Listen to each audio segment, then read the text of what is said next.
आखिर क्या हुआ?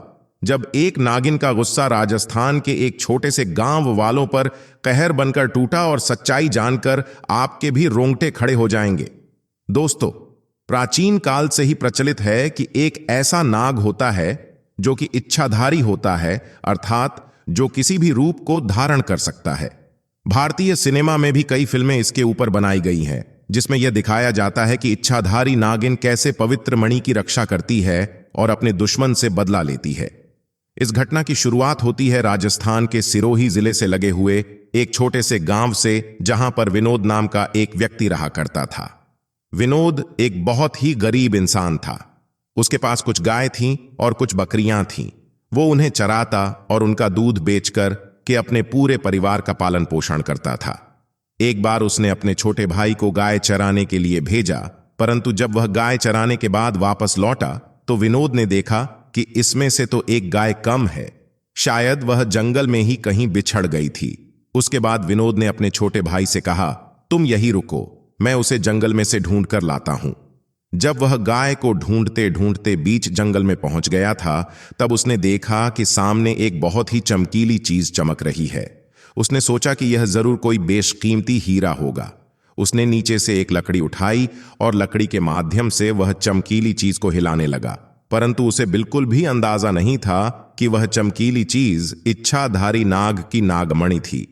उसके लकड़ी से थोड़ा हिलाने के बावजूद जब वह चमकीली चीज बाहर नहीं आ रही थी, तो उसने 2-4 बार लकड़ी से उस पर वार कर दिया, जिससे उस इच्छाधारी नाग के सर पर चोट आ गई और वह उसी समय मर गया।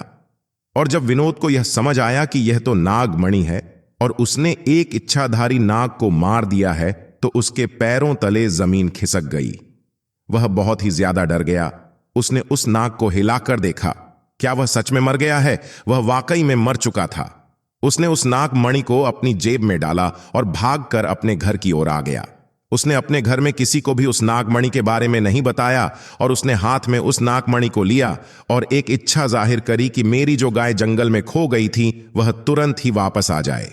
और अगले ही पल वह गाय उसके दरवाजे पर आ चुकी थी। ऐसे में विनोद बड़ा ही खुश हो रहा था, मानो अब उसकी जिंदगी पूरी तरह से बदल जाएगी। वह सब कुछ पा लेगा जो वह पाना चाहता है। परंतु दूसरी ओर जब इच्छाधारी नागिन ने अपने नाग को मरा हुआ देखा तो वह गुस्से से आग बबूला हो गई। उसने अपने नाग की आंखों में उस कातिल का चेहरा देख लिया था। दरअसल विनोद ने एक बहुत बड़ी गलती कर दी थी कि उसने इच्छाधारी नाग को वहां पर गाड़ा नहीं। वह उसे ऐसे ही वहीं पर छोड़ आया और उसकी यही नादानी कारण बनने वाली थी उसकी बहुत बड़ी बर्बादी का। धीरे धीरे विनोद ने उस नागमणि की सहायता से सारे सुख हासिल कर लिए और बड़े ही ऐशो आराम में वह अपनी जिंदगी जीने लगा। और इधर इच्छाधारी नागिन अपने नाग के हत्या का बदला लेने के लिए बहुत तड़प रही थी। परंतु जब तक विनोद के पास वह नागमणि थी तब तक वह उसे नहीं मार सकती थी। इसलिए उसने अपना रूप बदलकर एक बहुत ही सुंदर स्त्री का रूप बनाया और वह विनोद के गांव में आ गई। नागमणि होने के कारण विनोद बड़ा ही पैसे वाला इंसान बन चुका था। उसने एक बहुत ही बड़ा ईंट का भट्टा अपने गांव में डाल लिया था, जहां पर 20 से 30 मजदूर उसके नीचे काम किया करते थे।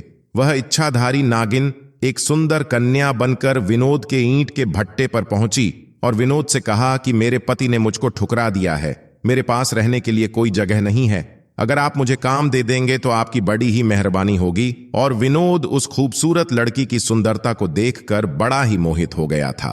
उसने तुरंत ही उसे अपने ईंट के भट्टे में काम दे दिया और रोज प्रतिदिन वह उसके बेहद ही करीब आता जा रहा था और देखते ही देखते दोनों में प्यार भी हो गया। एक समय पर जब वह अलग कहीं अकेले में बैठे हुए थे, तब इच्छाधारी रूपी उस लड़की ने विनोद से कहा कि तुम्हारे गले में यह क्या चमक रहा है। तब विनोद ने उससे कहा कि यह तो एक मामूली सा ताबीज है। दरअसल वही नागमणि विनोद ने ताबीज के रूप में अपने गले में धारण कर रखी थी। फिर उस लड़की ने विनोद से कहा, क्या तुम मुझे इसे थोड़ी देर के लिए दे सकते हो? मैं इसे पहनना चाहती हूं। परंतु यह बात सुनकर विनोद बहुत ही चिढ़ गया और गुस्से में उस लड़की को बोला कि मैं तुम्हें नहीं दे सकता। इसके अलावा मुझसे जो मांगना चाहती हो मांग सकती हो।